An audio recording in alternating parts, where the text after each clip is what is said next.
construit. Alors, la responsabilité de l'immigré, je ne suis pas tellement d'accord avec ce qui vient d'être dit.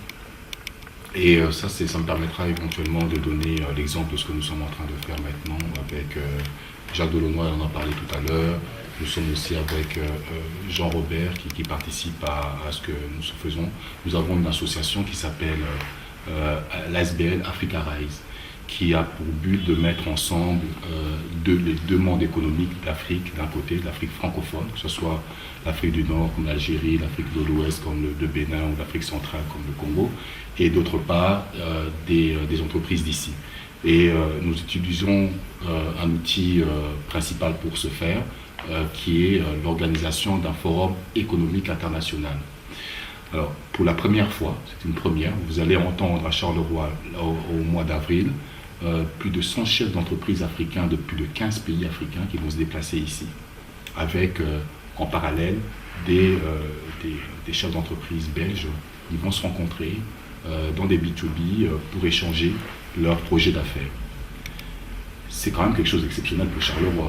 On ne peut pas dire qu'on voit ça chaque année. Vous parlez de responsabilité, vous parlez des médias, vous parlez de faire de bruit, etc. pour que les médias viennent, mais les médias ne veulent pas venir. Donc nous appelons les médias pour qu'elles viennent, les médias ne veulent pas se déplacer.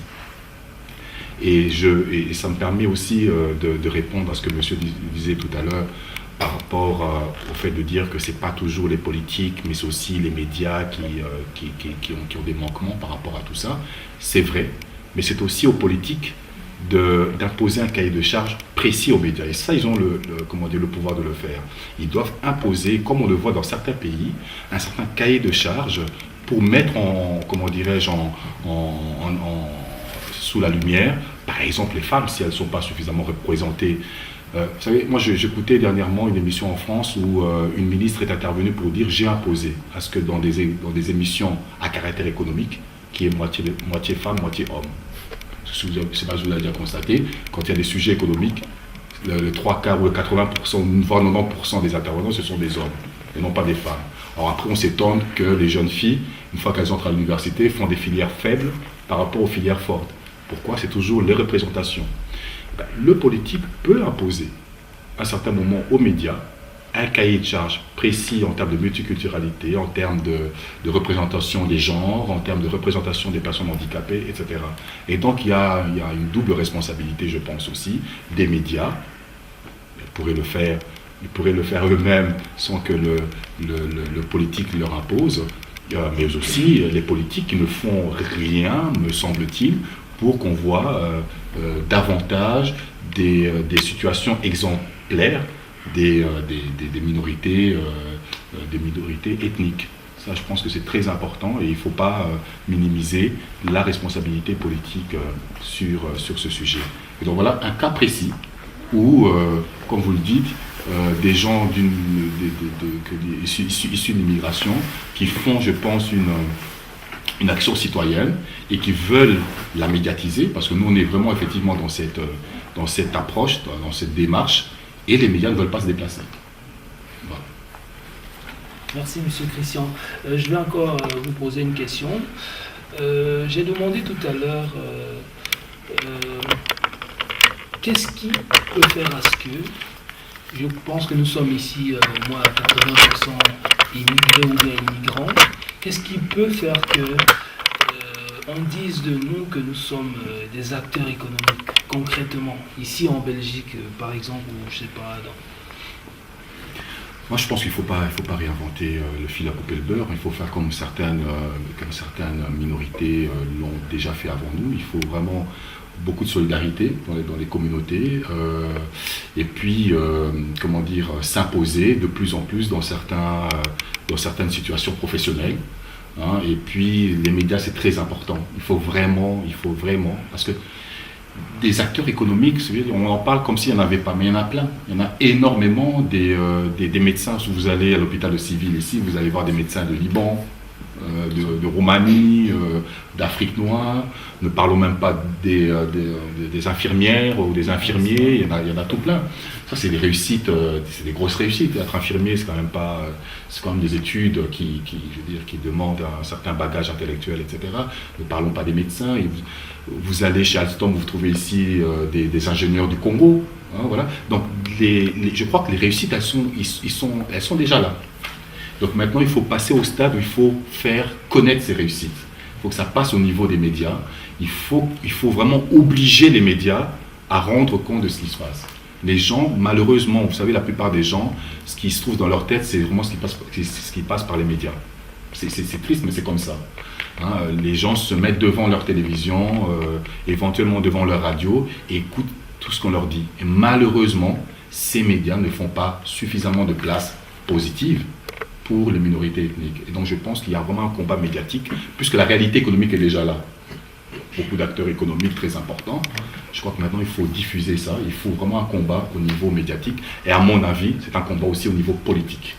Plus les minorités ethniques représenteront un pouvoir politique important, plus ils pourront imposer un certain agenda politique aux politiques. Et aussi, à ce moment-là aussi, il y aura des répercussions médiatiques aussi, je pense. Merci, Monsieur Christian Liongo. On va donner la parole à une dernière personne avant de conclure. Si je veux prendre la parole.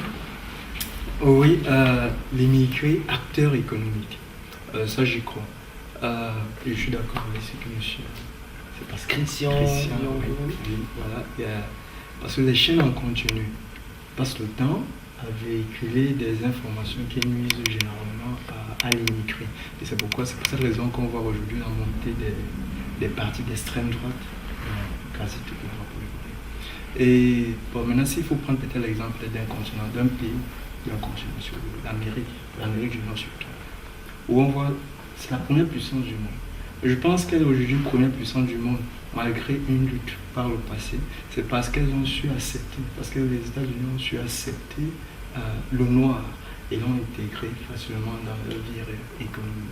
Et c'est pourquoi aujourd'hui, les États-Unis, si on retire la population noire ou bien la population immigrée noire, je crois que ça ne sera plus la première puissance du monde.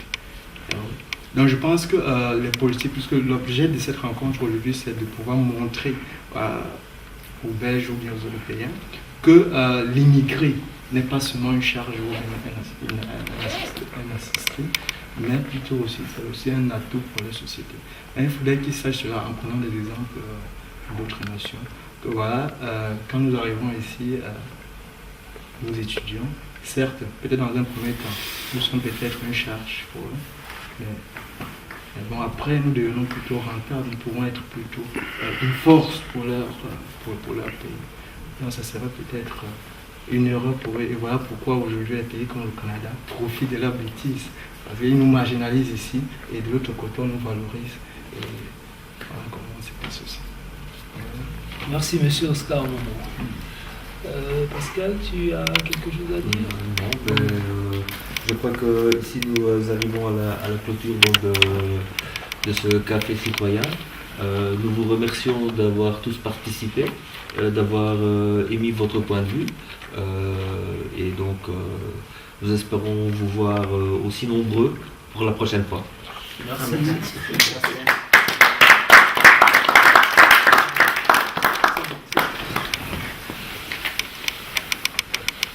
Bon, par rapport au thème sur lequel on a débattu aujourd'hui, on a dit que la cause c'était les politiques.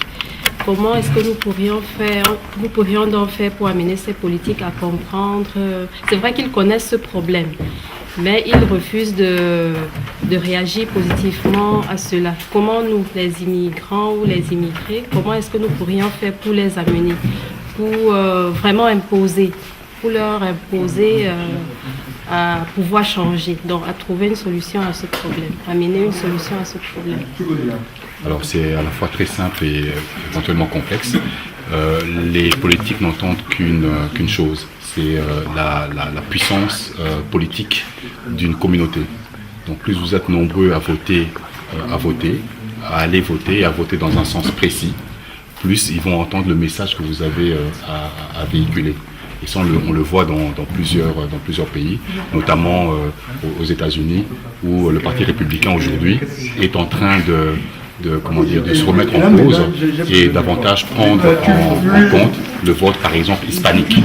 Pourquoi? Parce qu'ils se rendent compte qu'aujourd'hui, la communauté hispanique représente une force qui permet de faire basculer le vote, soit dans le camp démocratique ou dans le camp républicain. Et donc aujourd'hui, le Parti républicain est en train de faire son aggiornamento pour prendre en compte ce vote. Et donc demain, probablement qu'aux États-Unis, il y aura de plus en plus de politiques en faveur de cette communauté hispanique. Et donc c'est ça qui, à mon sens, est très important, c'est la capacité politique d'une communauté à voter dans un sens bien précis, de manière, je dirais, disciplinée. Merci. Et moi aussi, je voudrais avoir une question dessus. Le fait que les hommes d'affaires africains préfèrent venir se rassembler ou bien se retrouver ici en Europe. Et tout récemment, on avait aussi vu un forum de chefs d'entreprise, je sais dans quel pays, toujours ici en Europe, qui regroupait les grands chefs d'entreprise africains.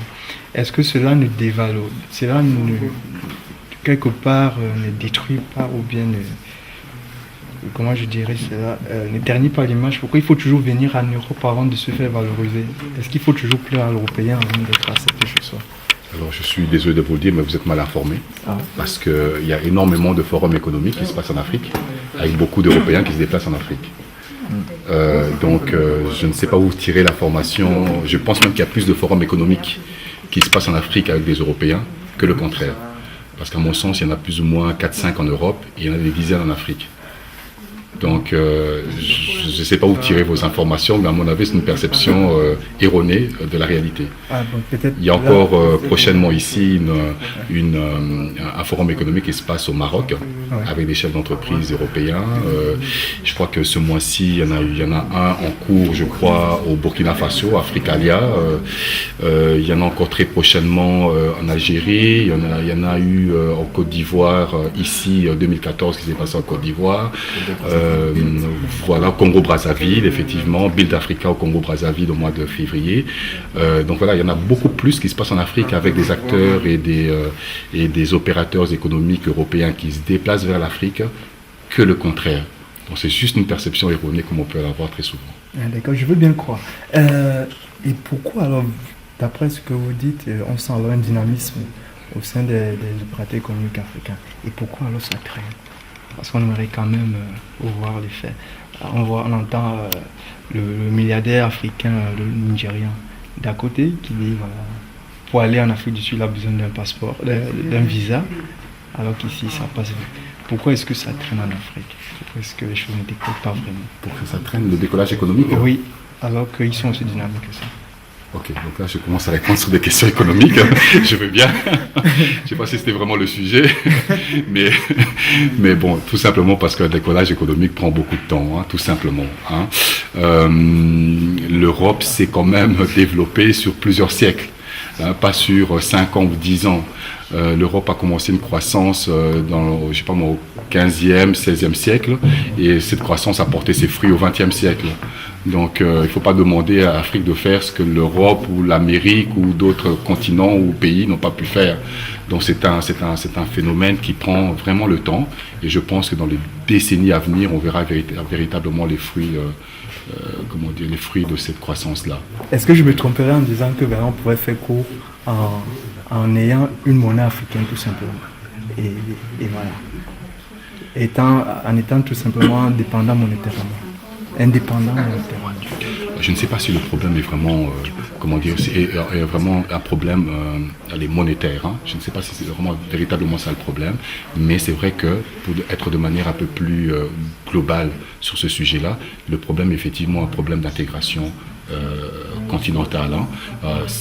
Moi, ça me frappe, par exemple, pour passer de Kinshasa à Douala, ça soit parfois plus cher en avion que de faire Kinshasa-Bruxelles, par exemple. Voilà, donc je crois qu'il y a vraiment un véritable problème d'intégration qui permettrait des échanges économiques plus facilement. Donc voilà, avant que ce soit un problème d'intégration monétaire, c'est d'abord un problème d'intégration politique et économique. Hein. Voilà. Merci. Ok. Monsieur Christian Lyongo, vous êtes président de Africa Wise et promoteur de Africa Belgium Business Week 2014. Absolument. Donc vous venez d'assister à ce café citoyen organisé par le collectif Charleroi Diversité.